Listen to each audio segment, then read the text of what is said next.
Tuna jukumu la kufanya, na walimu wetu wa saikolojia hapa watawaambieni kisaikolojia mtoto anaathirika kiasi gani na haya mambo yetu haya, mama peke yake, baba peke yake. Na unajua malezi yanaanzia wapi? Sehemu ya kwanza ya kutengeneza malezi ni familia. Familia ndio chuo cha kwanza cha malezi. Sehemu ya pili ya kutengeneza malezi ni academic institutions. Sehemu ya tatu ya kutengeneza malezi ni religion or tradition, sehemu ya dini ama utamaduni. Sehemu ya nne ambayo ni uwanja wa fujo ni ulimwengu na mambo yake yote. Mtoto akitengenezwa vizuri kwenye familia, akatengenezwa vizuri shuleni, akatengenezwa vizuri kwenye utamaduni ama mila za jamii yake, akienda kwenye ulimwengu wa fujo nyingi, anakuwa tayari ameshajipanga vizuri, na kule atakutana na maadili ya kitaaluma, maadili ya kazi, maadili sheria hata kutoka. Lakini msingi unaanzia ndani ya familia. Na huko ndani ya familia ile parental care haitaki kuwa ni one sided parenting. Ikiwa one sided parenting, hata kama mlezi ni baba na madhara, na hata kama malezi ni ya mama ni na madhara.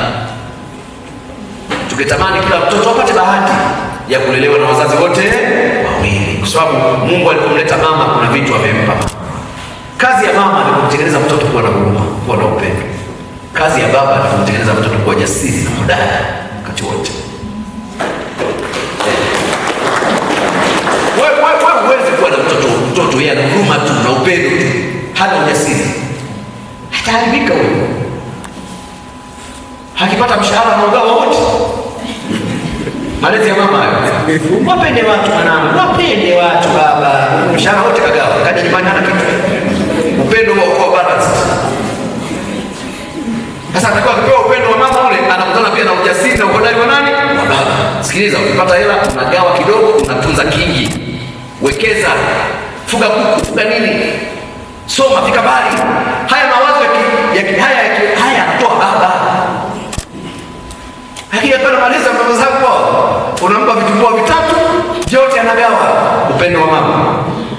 Yaani mama nikamkuta yule bibi pale anaomba nikampa kimoja. Alafu fulani kwao hawajala nimempa kingine. Alafu unajua niliona nikampa. Mimi sijala mama. Sababu mjinga wewe. Vitumbua vyote vitatu kapigawa kwa msingi wa malezi bora ya huruma na upendo uliokuwa na mama. Sasa hii huruma ya mama na upendo kwa mtoto lazima tubalance na ujasiri wa baba na uhodari wa baba. Ili ule upendo utumike vizuri, ile huruma itumike vizuri. Maana huruma ikizidi unapoteza wewe unayehurumia wengine. Unawahurumia wenye njaa kwa sababu wewe kama ni swala la muda tu njaa inafanya nini? Itakuja. Kwa hiyo hilo naomba tulisisitize sana. Tulisisitize. Kule mashuleni tujenge utamaduni. Kina baba, jenga utamaduni wa kufuatilia maendeleo ya mtoto wako shuleni. Na hapa naomba nizungumzie haya kwa ujumla.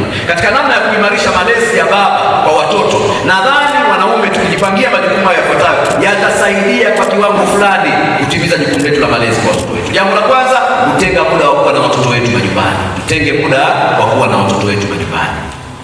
Kila unaporudi nyumbani jitahidi uje kwenye muda ambao mtoto wako atakuwa bado hajalala, upate muda wa kusema naye, kushiriki naye, akuhadithie, akutie moyo, utie moyo, usikilize kule kanisani kafundishwa nini, shuleni kajifunza nini, mtaani kaona nini. Katika hayo mazungumzo kuna kitu ambacho baba utapata kwa kumtia moyo, kumsaidia kwa kumjenga mtoto wako. Tutenge muda na watoto. Eneo la pili, tufuatilie maendeleo ya kitaaluma ya watoto shuleni.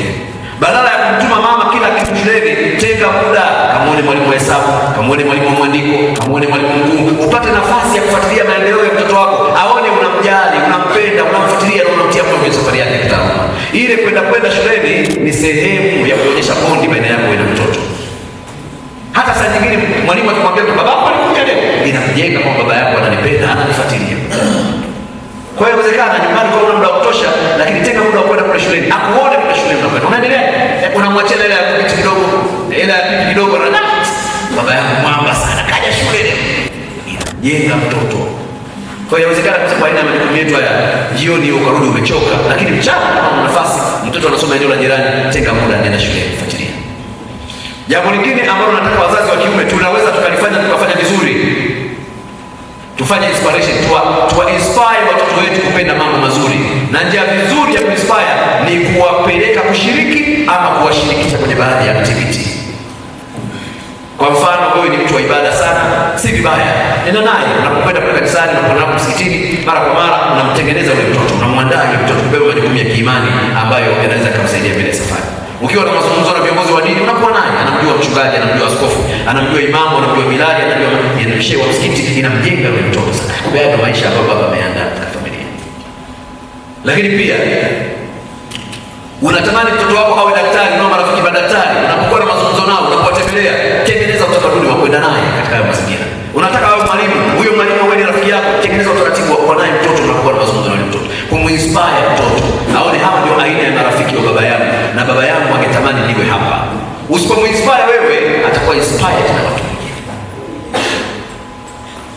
Jambo lingine ni kutenga muda wa kumfuatilia mtoto katika maisha binafsi. Faragha ya mtoto ni haki ya mzazi. Kwenye begi lake amebeba nini? Kwenye daftari anaandika nini? Kwenye daftari lake lile michoro unapenda kuchora ni michoro ya namna gani? Ofisi au kule chumbani kwake kule ni vitu vya aina gani ambavyo unaona akiviokota na vileta nyumbani? Ile itakusaidia kujua tabia ya mtoto wako haraka sana. Kwa sababu aina ya vitu anavyofanya mtoto inatokana na mazingira anayoishi nayo. Kwa hiyo ukiona mtoto anachora vitu vya aina fulani, maana yake yuko inspired au connected na hiyo kitu. Nadhani walimu wa saikolojia mnaelewa hizo. Ndio maana wenzetu wazungu chumba cha mtoto kimewekewa picha. Unakuta kaka picha za nini. Kwa mtoto yuko inspired na hizo zingine. Sisi jumba vya kuchora picha unahama nyumba karibia 7 mpaka uje ujenge ya kwako umehama nyumba 30 utachora nyumba yako. Mwenye nyumba mwenyewe kiboko akimtoa umechora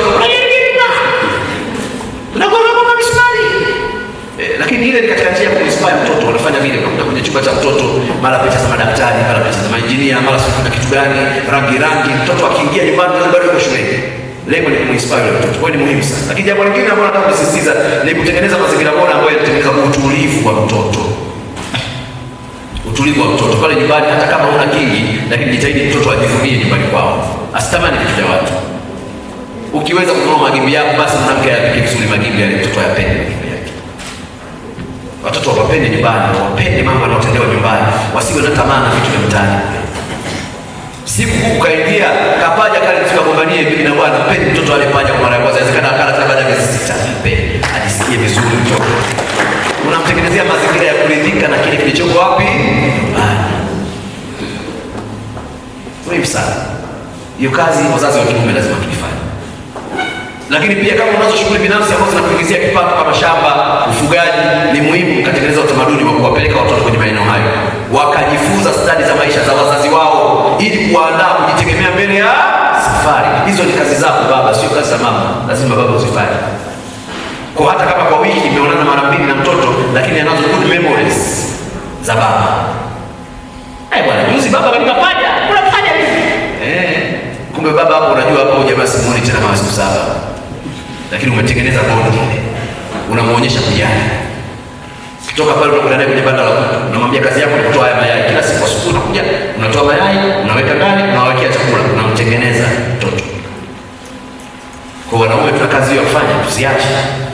Lakini jambo lingine ni kuepuka migogoro ya baba na mama nyumbani isiwe sinema ya watoto. Jiepushe sana na mambo yenu yasichochee mtoto kuwa victim wa mambo yenu. Haiwezekani, nirudi kwetu. Na mtoto yupo, mama anaomba kurudi kwetu. Mbaya, mambo kama yale yanasababisha baba anakuwa mnyonge. Lakini pia na wazazi wa kike, epukeni kuwasema baba wa watoto kwa watoto. Ujikabu baba yako.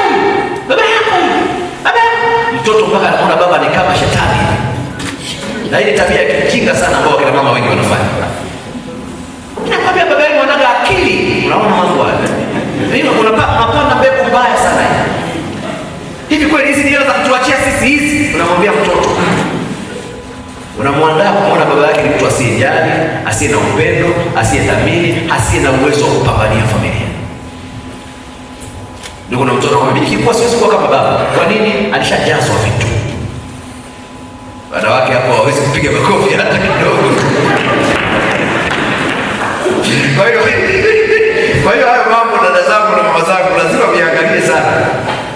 Saa nyingine distance ambayo inatokea baina ya mtoto na mzazi wa kiume ni namna ambavyo mama anamtreat mwenzake katika malezi ya yule mtoto. Mama anatengeneza ile superiority. Anajinyanyua na kujifanya yeye ni bora na anayejali na kuzingatia mambo mengi kuliko nani? Mwanaume. Na mwanaume anakuwa mnyonge sasa, siwezi kushindana na mwanamke. Unajua sisi tuna tabia moja, siwezi kushindana na mwanamke. Si mtoto ni kwangu bwana. Yeye afanya nini? Mwisho wa siku mtoto ni wako, lakini kweli ile unajifanya kususa kiume, lakini mtoto anaangamia. Kwa hiyo niwaombe kina dada na kina mama, pale ambapo mwenzako anakuzingua, hebu tafuteni namna ya kuzungumza mambo yenu bila mtoto kuwa sehemu ya hayo mambo, kwa sababu ile inamdemoralize mwenzako, anapoteza ujasiri, anakuwa mnyonge, anakuachia jukumu la kulea peke yako. Umeelewa vizuri? Na matokeo yake anakuja kuumia pale ni nani? Ni mtoto. Kwa hiyo hilo ni jambo la kuangalia sana. Ndugu zangu, ndugu wananchi, leo tukiongozwa na wahadhiri wetu wa vyuo vikuu vilivyopo mkoa wa Iringa, tutajadili kwa kina suala la malezi bora kwa watoto, tukitazama zaidi ushiriki wa wanaume katika malezi na umuhimu wake katika kujenga jamii na taifa lenye watu wenye kujitambua, wenye maadili mema, utu na uwezo mzuri wa kufikiri kwa mantiki na kuamua mambo kwa ubora katika kujenga familia na taifa kwa ujumla wake. Kwa kusema hayo machache na mengi niliyozungumza nje ya hotuba yangu, naomba nitamke sasa kwamba mdahalo huu nimeufungua rasmi. Asanteni sana.